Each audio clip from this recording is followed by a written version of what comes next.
Olá, aventureiro! Atendendo a pedidos, eu farei hoje um vídeo sobre 5 filmes para quem quer começar a mergulhar nos universos dos filmes antigos, focado justamente nos filmes de terror preto e branco. Eu sou o Luiz, bem-vindos ao Monstros e Aventuras. Quem gosta do tema aproveita para dar o like embaixo, inscrever-se, ajustar o sininho para que todas as notificações vão para você e vamos embora pro vídeo. E vou começar dizendo como eu comecei a curtir desse gênero, né? Lembrando uma coisa importante. Esses filmes mais antigos, que eu vou pegar, que abrange na verdade múltiplos gêneros que teve até finalzinho da década de 50, 60, eles têm um estilo próprio, estilos próprios diferentes dos de hoje, né? Que é uma coisa muito mais de gerar um clima geral de terror, uma história muito mais de um suspense com altas reviravoltas e um clima um ritmo mais lento, delicado, muito mais a construir um ambiente, tanto visual quanto sonoro, quanto focar as expressões e emoções dos personagens ligados àquilo que está acontecendo diante deles. Então, eles diferem dos padrões dos filmes que tiveram posteriormente, né, no qual temos várias obras de fantasmas que aparecem ao longo do século XXI, com a Bruxa de Blair, Mansão Hill. Temos, diferente dos anos 90, onde tivemos 80, onde tivemos o ápice do gore, dos slashers e das adaptações do material do King e do Clive Barker para os cinemas, né? E sim, tem um estilo próprio. Então, como eu comecei a ver essas obras? Primeiramente, eu tinha uns 10, 12 anos de idade, eu assistia nas manhãs de sábado os desenhos animados, até que eu descobri que no Universal Channel, que era um canal de TV a cabo, passavam, além de desenhos animados, seriados de ficção científica e filmes no período da manhã, no qual se chamava Universal Sci-Fi. Então, o que acontece? Passavam muitas animações dos anos 70, que inclusive algumas estou tentando ainda descobrir o nome, mas que eram bem divertidas, assim, de guerra, de batalha espacial. Passavam o seriado do Incrível Hulk, eu não me lembro se passava o Homem de 6 milhões de dólares ou não, mas eu acho que assistia, que era um seriado de biônicos que tinha na época. E passava todo dia, meio-dia, um filme preto e branco diferente, normalmente um terror de ficção científica.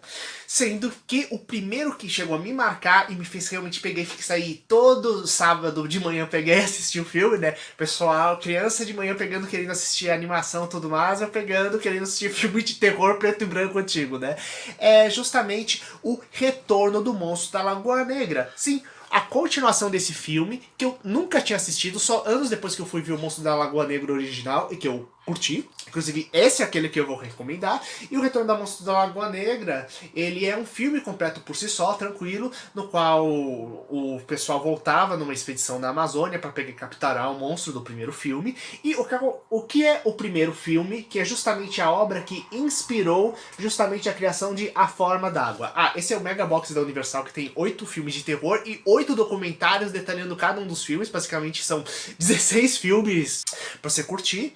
E no original, temos uma expedição que vai ter a Amazônia com vários cientistas fazer uma série de pesquisas, sendo que é filmado na Amazônia real, e eles são atacados justamente por uma criatura anfíbia no barco de pesquisas deles. Então os ataques vão ficando cada vez mais intensos, até que eles precisam dar um jeito de sair de lá para conseguir sobreviver. Então é bem interessante, né? E é justamente esse clima de tensão, ele indo de levinho, até crescer em progressão geométrica no final da obra, sabe?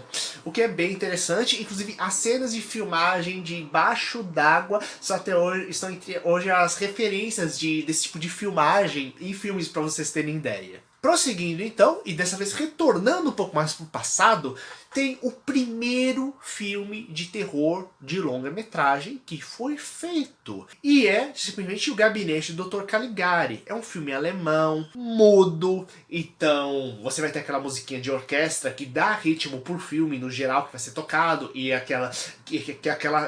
as sequências de filme alternada com aquelas plaquinhas mostrando as conversas dos personagens escritas, e que, como é um filme de domínio público, você acha facilmente na internet com as legendas em português, né? Só variando realmente a qualidade de som, legenda e imagem por aí. E qual é essa historinha? Basicamente, temos o Dr. Caligari, que ele faz shows de cidade em cidade, com um sonâmbulo, que na verdade é uma pessoa que ele mantém num estado intermediário entre vigia e o sono o tempo todo, dando certo assim algumas habilidades sobrenaturais. Só que quando ele vai nessa cidade, começa a acontecer uma série de assassinatos. Então, o que diabos está acontecendo? E o interessante, como estamos falando de um filme surrealista, todo o clima é como se fosse um grande sonho ou um grande pesadelo que você está do início ao fim do filme. O que é bem interessante. Pesquisem depois expressionismo alemão, que é uma forma muito legal de cinema, e é uma forma de achar esse filme, uma forma de vocês pegarem também e conhecerem um pouquinho melhor desse início do cinema do terror do geral e início justamente do expressionismo alemão, né, que é justamente uma dessas formas cinematográficas. Prosseguindo então, a terceira obra que eu quero indicar pra vocês, dessa vez retornando aos monstros da Universal, que, gente, assistam Múmia, Drácula, Lobisomem, os clássicos deram origem pra tudo, sendo que, o que acontece? Boris Karloff interpretou justamente a Múmia. Sim, esse aqui é a múmia original do Boris Karloff, bem diferente do visual que vocês conhecem. E o que acontece? No ano seguinte, ele fez um outro filme com outro estúdio que absorvia uns pedaços da múmia e criava uma coisinha própria. Esse filme que chama O Zumbi, ou Tegol no original, lembrando que Gol é um monstro de mitologia árabe mesmo. Esse é um box do Boris Karloff, gente, se conseguirem achar, compra, que tem ótimos clássicos preto e branco aqui, muito bons dele. E aqui, justamente, o que é o zumbi? Ele... nessa história, antes da criação dos zumbis modernos que a gente conhece do George Romero, o Boris, ele interpreta um milionário que é viciado em coisas de arqueologia egípcia e resolve, então, prestes a morrer, a criar todo um ritual para pegar e tentar ir para o mundo dos mortos egípcios. Quando ele finalmente falece, a família toda se reúne e começa a brigar entre si justamente pelos despojos do milionário. Inclusive temos altas obras egípcias no meio disso. Só que isso perturba o sono do milionário e ele vai justamente naquela forma meio nessa espécie de zumbi mumificado ou múmia ocidentalizada, deem o nome que vocês preferirem. Ele pega e retorna para assombrar e atacar justamente quem está disputando a herança dele, havendo altas reviravoltas no final de como ele pegou e se tornou, quando você descobre como ele pegou e teoricamente se tornou morto-vivo, inclusive fazendo referência direto a certos clássicos do Edgar Allan Poe, pra vocês virem a mistureba, o quão interessante é. Então, gente, O Zumbi, de 1933, do Boris Karloff. Prosseguindo, então, vamos para o nosso quarto filme, dessa vez para uma ficção científica da época começou a corrida espacial e da Guerra Fria. Estou falando de, mais precisamente, O Monstro do Ártico. Esse aqui veio no clássico Sci-Fi Volume 2. Eu adoro essas obras aqui do Sci-Fi. E aqui, o que acontece? É de 1951 e temos uma equipe de expedição no Ártico, boa parte delas formadas por militares, que no meio das pesquisas descobre uma coisa enterrada no gelo de milhões de anos de idade, e quando eles finalmente vão explorar esse artefato de milhões de anos, eles acabam libertando justamente a criatura da capa aqui, que passa a perseguir cada um dos membros da estação de pesquisa. Sendo que eles estão no meio do gelo, isolado, não tem como pegar e chegar a ajuda a tempo de qualquer coisa, então eles têm que dar um jeito de pegar, descobrir como localizar a criatura que vive se escondendo lá dentro. Então temos a criação dos primeiros detectores de monstros do cinema, inclusive que inspirou várias cenas clássicas de Alien, o Oitavo Passageiro. E número 2, descobrir os detalhes da fisiologia. Qual a diferença da biologia do monstro e do resto dos seres normais da Terra que permitiram ele sobreviver tanto tempo, né? E nesse primeiro processo, o que é capaz de pegar e matar uma criatura que conseguiu milhões de anos enterradas no gelo sobreviver? Então, gente, é bem legal, interessante. É uma adaptação do livro do John Campbell, O Enigma de Outro Mundo. Como vocês estão vendo aqui pelo título, já teve outra adaptação para filme, já inspirou outras obras, inclusive tem uma produção para cinema que está sendo preparada, não sei se foi cancelado ou não nesse caos mundial que estamos tendo atualmente, mas enfim, essa foi lançada pelo Diário Macabro e tem características e tem diferenças do livro do filme, algumas diferenças boas, sendo que aqui é mais um hard sci-fi mesmo, com altos detalhes de ciência aqui no meio e que deixa a trama muito mais interessante. Inclusive porque o filme, ele se passa no início da Guerra Fria, e o livro foi escrito antes do início da Guerra Fria, né? Antes da Segunda Guerra Mundial, né? Então a tecnologia, inclusive, era diferente. Então é legal ver a comparação entre o livro e o filme.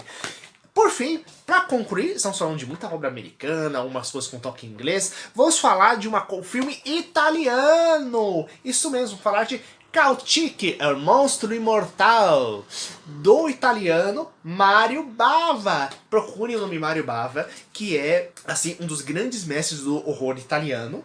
E os primeiros filmes no qual ele, inclusive, nem era acreditado direito, porque ele era colocado mais só como um técnico lá no meio, mas que ele teve grande influência para a produção do filme, eram filmes preto e branco, e depois, quando foi meio que na era dos filmes coloridos italianos, que ele começou a pegar e depois fazer os filmes no qual ele conseguia botar realmente o nome assim, nos créditos de forma mais explícita mesmo. Então, isso resumindo, a história do Mario Bava é bem mais complexa. Depois procure no canal da Versátil TV, que tem muita coisa lá. Então, em Calcique, o Monstro Imortal, que saiu em Clássico Sci-Fi Volume 4, temos uma equipe que vai justamente investigar ruínas maias e descobre justamente aquilo que seriam meio que múmias, resquícios de uma antiga divindade lá no meio. Só que o que acontece é que essa divindade ressuscita devido a um alinhamento cósmico e começa a atacar as pessoas, ficando cada vez maior e mais poderosa, até virar literalmente um monstro gigante radioativo. É sério, gente. É um filme bem interessante. E quem assistir ele vai ver, inclusive, uns vestígios daquilo que mais pra frente originaria coisas como o Ataque da Bolha Assassina, por exemplo. E, gente, é um filme de monstro gigante radioativo alienígena italiano. Só por isso já vale a pena, você que é fã de Godzilla, King Kong, e que temos uma playlist só de Godzilla e King Kong aqui no nosso canal, tá, gente? E se vocês gostaram disso daqui, comenta aqui embaixo. Se vocês quiserem outras listas de filmes temáticos diferentes, interessantes, antigos pra vocês assistirem, coloque aqui embaixo aqui também, galera. Se gostou, comenta aqui embaixo, compartilha com seus amigos, dá aquele like gostoso e até mais, gente.